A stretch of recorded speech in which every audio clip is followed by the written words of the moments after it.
Big boss 17 weekend का वार। चलिए बात करते हैं भाई, सलमान खान ने आके जिस तरीके से क्लास लगाई है सबकी, उसके बारे में बात करने में बड़ा मजा आएगा। लेकिन उससे पहले हम बात करते हैं कि किस तरीके से जो कल का एपिसोड था, यानी कि जो टास्क हुआ और टास्क के बाद ऐश्वर्या को एक टच पसंद नहीं आया था, जहाँ पे समर्थ इंटेंशनली नहीं नॉन इंटेंशनली टच हो गई ऐश्वर्या की बॉडी। तो ऐश्वर्या वहाँ पे ऐसे रिएक्ट कर रही थी कि मतलब मुझे नहीं अच्छा लगा। और ऐश्वर्या का कहने का मतलब भी ये नहीं था कि वो ये कह रही है समर्थ को कि समर्थ ने इंटेंशनली किया है।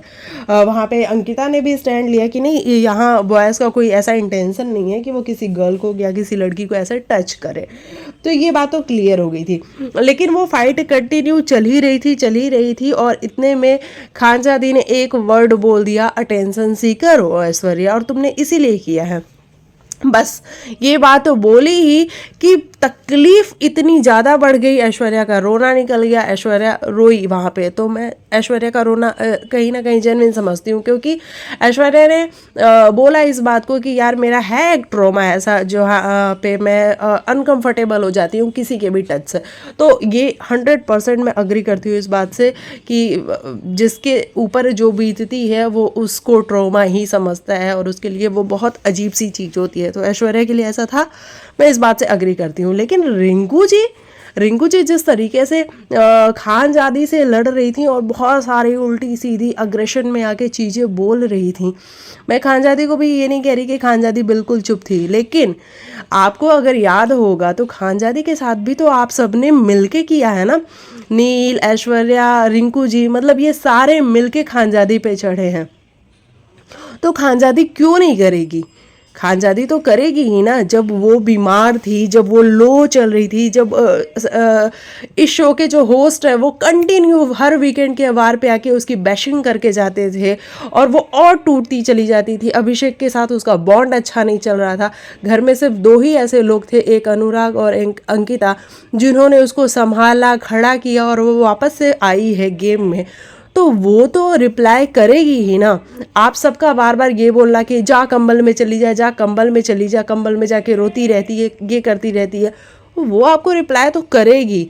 आप इससे पीछे नहीं हट सकते हो। और रिंकू जी, आपका जो स्टैंड है वो बड़ा कन्वीनियंट के हिसाब से मेरे को लगता है कि आपको खानजादी के अगेंस्ट अगर एक्शन लेना है तो आप खानजादी के अगेंस्ट खड़ी हो जाओगी, लेकिन अगर यही बात कोई और करे तो आप उसके अगेंस्ट नहीं खड़ी होगी।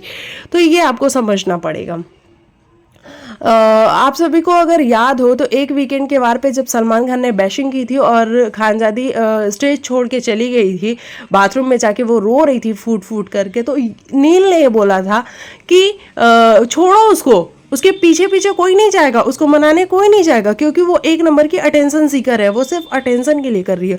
तो भाई जब आप उसको अटेंशन सीकर बोल सकते हो, उसका दर्द था उस टाइम पे, वो भी यही कह रही थी, उसका भी ट्रोमा था। वो कहती है हर बार ये बोली है कि भाई मेरी लाइफ का वो फेज जिसको मैं किसी के सामने भी बात नहीं करना चाहती और वो चीज़ें बार बार बार बार बार बार लाई जा रही हैं, तो मुझे वो अनकंफर्टेबल तो कर रही हैं। तो यहाँ पे मैं खानजादी को बिल्कुल भी गलत नहीं मानती हूँ। भाई वो लड़ती है, अकेले लड़ती है और अच्छा लगता है खानजादी को देख करके। अच्छा, बात कर लेते हैं हम अभिषेक की। आज जिस तरीके से सलमान खान ने कहा कि अभिषेक ये जो सारी चीज़ें तुम कर रहे हो ये तुम पिछले सीजन्स को देख के आए हो, घोट के पी के आए हो और तुम उन्हीं कैरेक्टर्स की जैसा कर रहे हो। बेसिकली सिद्धार्थ और आसिम के बीच में जो फाइट थी, ये वहाँ पे इनकी बात हो रही है। अभिषेक आसिम रियाज की तरह रिएक्ट कर रहे हैं। तो एक बात हम बताएं, जब हमने भी शो शुरू में देखा तो यही लगा कि यार ये क्या कर रहा है, क्योंकि इतना अग्रेशन किसी के अंदर कैसे हो सकता है। लेकिन अगर वो अग्रेशन कम हो जाता, मतलब 1 एपिसोड, 2 एपिसोड, 10 एपिसोड के बाद अगर वो अग्रेशन कम हो जाता तो हम मान लेते कि ये एक्टिंग कर रहा था। लेकिन ये अग्रेशन डे 1 से रहा है और आज भी रहा है, तो हम इसको एक्टिंग तो बिल्कुल नहीं कह सकते, इसको फेक तो बिल्कुल नहीं कह सकते। ये जरूर कह सकते हैं कि अभिषेक गेम तो खेल रहा है, उसको ये बात तो अच्छे से पता है कि मुझे कब कहाँ किसके साथ किस तरीके से रहना है। उसको जब मन करता है वो विक्की भाई के पास जाके प्यार से बात कर लेता है, जब उसको मन करता है वो विक्की से लड़ लेता है, जब उसको मन करता है वो खानजादी के पास प्यार से जाता है, सॉरी सॉरी सॉरी सॉरी बोल के, और बहुत सारी चीज़ें करता भी है, जैसा कि बिग बॉस ने हमें एपिसोड में दिखाया भी कि लास्ट में रात वाले सीन में ये क्या कर रहे थे, आवाज़ें आवाज़ें बराबर सुनाई। तो अभिषेक ये सारी चीज़ें कर लेता है, लेकिन अपनी कन्वीनियंस के हिसाब से जब उसको लड़ना होता है तो वो दिन में लड़ भी लेता है। तो अभिषेक को ये तो ज़रूर करना पड़ेगा कि अपने रिश्तों में उसको क्लैरिटी लानी पड़ेगी कि अभिषेक तुम किसी एक के तो बन के रह जाओ। मतलब अगर किसी के साथ तुम्हारी दोस्ती है या प्यार मोहब्बत जो भी है, तुम उसके साथ तो बन के रह जाओ। लेकिन अगर तुम ऐसा करोगे कि अभी तुम दोस्त हो, फिर जब टास्क आएगा तो तुम्हारा एक अलग ही रूप निकल के आएगा, फिर तुम बाद में सॉरी बोलोगे, फिर उसके साथ हो लोगे, फिर जब टास्क आएगा तो फिर तुम कुछ अलग ही बन जाओगे। ऐसे नहीं होता है। तो अभिषेक आप यहाँ अपनी दोस्तियाँ भी खो रहे हैं और लोगों का प्यार भी खो रहे हैं, क्योंकि लोगों को ये समझ में नहीं आ रहा है कि आप किसके साथ हो। तो अभिषेक को थोड़ा सा यहाँ पे काम करने की ज़रूरत है, मुझे ऐसा लगता है। अच्छा, अगर सलमान खान ने ये स्पेशली ईशा वाली बात पे अगर कहा कि ईशा को तुम ऐसी ऐसी बातें बोलते हो, तो मैं ये बिल्कुल नहीं मानती कि सिर्फ अभिषेक ने ही बोली हैं। ईशा ने भी उसको पूरा प्रोवोक किया है, ईशा ने भी पूरी फाइट में वो इन्वॉल्व रही है, सिर्फ अभिषेक की तरफ से चीज़ें नहीं आई हैं। लेकिन अभिषेक की गलती फिर यहाँ पे ये हो जाती है कि अभिषेक जो बोल रहा था वो तुम्हारे बीच के प्राइवेट मोमेंट थे जो तुमने कभी शेयर किए थे, और तुम उन सारी चीज़ों को अगर लेके आओगे नेशनल टेलीविज़न पे तो वो दूसरों को देखने में ऑकवर्ड फील होता है कि क्या यार, कोई रिलेशनशिप ऐसा भी हो सकता है, इतनी गंदगी हो सकती है। मतलब लोगों का विश्वास कहते हैं ना उठना, वो होने लगता है कि भाई मतलब अगर ऐसा होता है तो भाई हमें तो पढ़ना ही नहीं है ऐसे रिलेशंस में। तो ये वाली बात बस हो जाती है। तो अभिषेक आपको समझना पड़ेगा कि आप कौन से वर्ड कहाँ यूज़ कर रहे हो, और नेशनल टेलीविज़न है तो आपको थोड़ा सा ज़्यादा अलर्ट रहना पड़ेगा। आप गेम खेलो, अच्छी बात है। आप देखो समर्थ, जो कि ऐसा लग रहा था कि भाई एक दो एपिसोड में निकल जाएगा, वो समर्थ आज अपना सिक्का जमाता हुआ सा नज़र आ रहा होता है। उसकी जो कॉमेडी है, उसकी जो चीज़ें हैं, उसका जो हिलते डुलते रहना होता है, वो सब कुछ अब लोगों को काफ़ी पसंद आ रहा है। और समर्थ वाकई में अच्छा भी लगता है, कभी कभी वो बहुत सेंसिबल बातें भी करता है। ईशा को भी वो हर जगह पे समझाता है कि ईशा देख, तू अब अभिषेक के पास नहीं जाएगी, अगर अब तू अभिषेक के पास गई तो मैं ये करूँगा वो करूँगा। तो वो ईशा को भी बराबर समझाता है। लेकिन मुझे ऐसा लगता नहीं है कि ईशा अभिषेक से बिल्कुल डिटैच हो जाएगी। वो उससे लड़ती भले रहेगी लेकिन वो डिटैच नहीं होगी। या तो वो दोस्ती वाले टर्म में रहेगी या तो झगड़े वाले टर्म में रहेगी, लेकिन ऐसा नहीं हो सकता कि वो अभिषेक से बातें ही नहीं कर रही है। तो ये वाली बात है। अच्छा, ये भी आज हमने देखा कि मन्नारा चोपड़ा को किया अनुराग ने एक्सपोज, और वो चीज़ मुझे काफ़ी पसंद आई क्योंकि इसकी बहुत ज़रूरत थी, बहुत नीड थी। क्योंकि मन्नारा चोपड़ा के साथ दोस्ती करना ना वन साइडेड चीज़ है कि आपको मनारा के हिसाब से चलना पड़ेगा। मनारा आप पे टॉन्ट मारेगी, आपको वो टॉन्ट सारे लेने पड़ेंगे, आपको वो सारे टॉन्ट सहने पड़ेंगे और चुप रहना पड़ेगा, और फिर मनारा ये कहेगी कि तू मेरा दोस्त है। तो आज जिस तरीके से अनुराग ने सारी बातें बताई हैं कि अंकिता दी आपके बारे में इसने ऐसा बोला, सना तेरे बारे में इसने ऐसा बोला, अनुराग तेरे बारे में इसने ऐसा बोला। मैं ये बिल्कुल नहीं मानती कि अनुराग ने कुछ नहीं कहा होगा, अनुराग ने भी कहा होगा। लेकिन फिर भी जिस तरीके का बिच मन्नारा चोपड़ा करती है उस तरीके की तो मुझे नहीं लगता कि कोई करता होगा। एक सेकेंड में पानी पी लूँ, मैं इतना बोल रही हूँ कि मेरा गला सूख गया।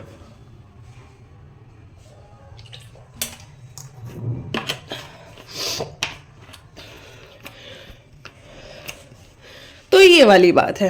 तो मुझे ऐसा लगता है कि मन्नारा को एक्सपोज तो किया है अनुराग ने, और वो डेफिनेटली वो सारी चीज़ें मुझे बहुत अच्छी लग रही थी कि चलो आज तो मन्नारा की किसी ने क्लास लगाई।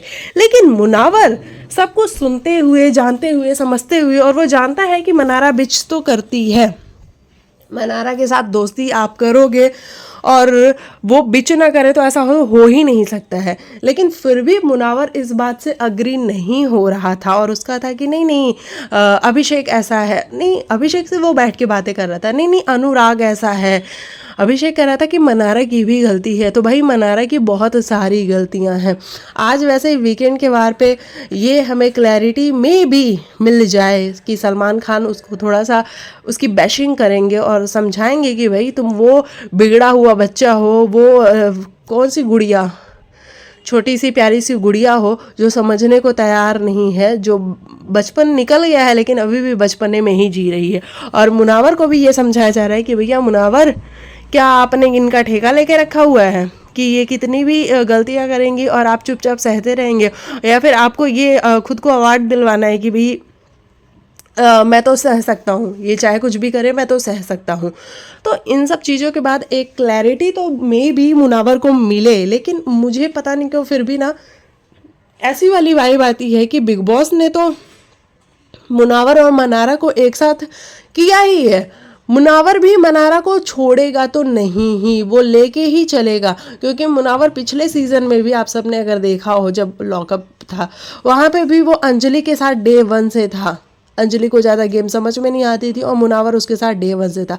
तो यहाँ पे भी उसने मनारा को पकड़ तो लिया है और बिग बॉस भी चाहते ही हैं और मुनावर भी आई थिंक चाहता है कि वो मनारा के साथ ही रहे। आप देखो ना, मुनावर की दोस्ती अभिषेक के साथ है, मुनावर की दोस्ती मनारा के साथ है, मुनावर की दोस्ती अंकिता के साथ है। लेकिन अगर दोस्ती निभाने वाला इतना ही अच्छा बंदा है मुनावर, तो मनारा के साथ वो नहीं लड़ पाता है। पूरे सीजन में एक बार उस दिन उसने बोला कि मनारा तू मेरे से ऐसे बात मत किया कर, अगर तुझे टॉन्टी मारना है तो तू मेरे से ऐसे बात मत किया कर। लेकिन अंकिता से वो बराबर जाके क्वेश्चन करता है कि अंकिता जी आप ऐसा कैसे कर सकती हैं कि आप जब किसी को पसंद नहीं कर रही होती हैं या जब किसी से आपकी फाइट हो जाती है तो आप उसके बारे में अच्छा बोलना शुरू कर देती हैं। तो मुनावर के हिसाब से ये गेम प्लान है। अंकिता कह रही है भाई मैं ऐसी ही हूँ, मैं इमोशनल हूँ, मैं छोटी छोटी बातों को ज़्यादा तवज्जो देती हूँ, मैं बड़ी बातों को तवज्जो नहीं देती हूँ। और अंकिता मुझे नहीं लगता कि मुनावर के केस में भी कहीं गलत होती है। वो हर जगह मुनावर को अपना दोस्त समझती है और मुनावर की चीज़ों को पॉजिटिवली लेती है, लेकिन मुनावर हर जगह पे एक स्टैंड लेके खड़ा रहता है। आज वो कौन सा वेस्टविन या डस्टबिन जो भी था, उस टास्क में भी मुनावर ने अंकिता को बुलाया कि मेरे हिसाब से आप वेस्टविन हैं, क्योंकि आप यहाँ पे बहुत सारे रिश्ते बनाती हैं और बहुत सारे रिश्तों को बना के फिर आपको ऐसा लगता है कि क्या बोला मुनावर ने, कुछ तो ऐसा बोला कि बहुत सारे रिश्तों को बना करके आप यार कुछ तो बोला, मेरे को याद नहीं आ रहा और मैंने लिखा नहीं है स्पेशली। तो मतलब मुनावर ने अंकिता के ऊपर एक एलिगेशन कह सकते हैं कि लगाया। वहाँ पे अंकिता अगर बात करने गई मुनावर से तो उसने एक्सप्लेन किया कि भाई मैं कोई सेफ गेम नहीं खेल रही हूँ, मेरी जिसके साथ दोस्ती होती है और जिसके साथ मेरी दुश्मनी होती है मैं लेकिन किसी के बारे में बुरा नहीं बोल सकती। तो अंकिता का हमने कभी नहीं सुना है कि वो किसी के बारे में बुरा बोलती हो। वो अगर मनारा को भी नहीं पसंद करती है तो ये अंकिता की तरफ से शुरू नहीं हुआ है, डे 1 से मनारा ने अंकिता को टारगेट किया है, डे 1 से टारगेट किया है। तो भाई अंकिता रिप्लाई क्यों नहीं करेगी, रिप्लाई तो करेगी ही ना। तो अगर जो लोग ये कहते हैं कि मनारा को अंकिता टारगेट करती है, तो नहीं, अंकिता टारगेट मनारा को बिल्कुल भी नहीं करती है, बल्कि मनारा डे 1 से उसके पीछे पड़ी है। तो भाई अब अंकिता रिप्लाई करती है और ज़बरदस्त वाला रिप्लाई करती है। मुझे मज़ा आता है अंकिता के रिप्लाई को देख करके। विकी भैया का गेम बिल्कुल स्पॉइल बिग बॉस करना चाहते थे और उन्होंने कर दिया है। विकी भैया आज कहीं भी नहीं थे एपिसोड में। विकी भैया को तो सिर्फ यही डर लगा हुआ था कि भाई सलमान खान अभी ले दे के मेरे पीछे पड़ जाएंगे। तो विकी भैया की ऐसी वाली हाल, मतलब इतना अच्छा जो बंदा गेम खेल रहा था उसकी गेम की ऐसी की तैसी करके रखी हुई है बिग बॉस ने। अगर बिग बॉस ने उसको इस वीकेंड के वार पे कुछ और सुना दिया ना, तो फिर वो जो थोड़ी बहुत कसर है वो भी टूट जाएगी। तो ये रहा मेरे हिसाब से आज के एपिसोड का रिव्यू।